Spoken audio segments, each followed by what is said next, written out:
महिला सक्षमीकरणासाठी दक्ष नागरिक फाउंडेशनद्वारे महिलांकरता व्यवसाय मार्गदर्शन शिबिर घेण्यात येतं। दक्ष नागरिक फाउंडेशनचे कार्य पुणे नाशिक सोबतच उत्तर प्रदेश, पश्चिम बंगाल आणि झारखंड मध्ये पोहोचलंय।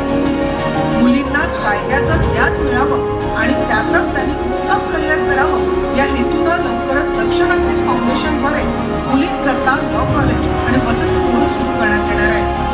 मुलींच्या शिक्षणासोबतच त्यांच्या सर्वांगीण विकासासाठी अविरत प्रयत्न करणाऱ्या आशा शर्मा यांना श्रेष्ठ महाराष्ट्रातर्फे शिक्षण सखी पुरस्कार देऊन गौरवण्यात येत आहे।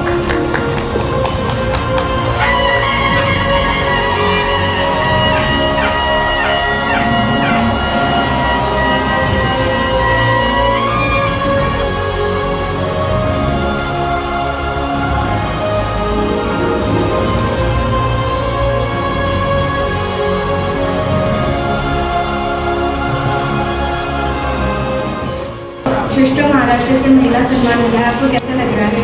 जी मुझे बहुत अच्छा लगा। मैं चाहती हूँ कि हर साल इसी तरह से प्रोग्राम हो, हर साल हम सबको इसी तरह से सम्मान दें। मॅम, तुम्ही एक अभिनेत्री होता आणि त्यानंतर आता तुम्ही दक्ष नागरिक फाउंडेशन सुरू केलं आहे आणि एक समाजसेविका बनला, तर कसा होता तुमचा प्रवास एक अभिनेत्रीपासून एक समाजसेविकेचा? मुझे जो दिल को सुकून मिलता है ना, वो तो समाज सेवा करके ही मिला।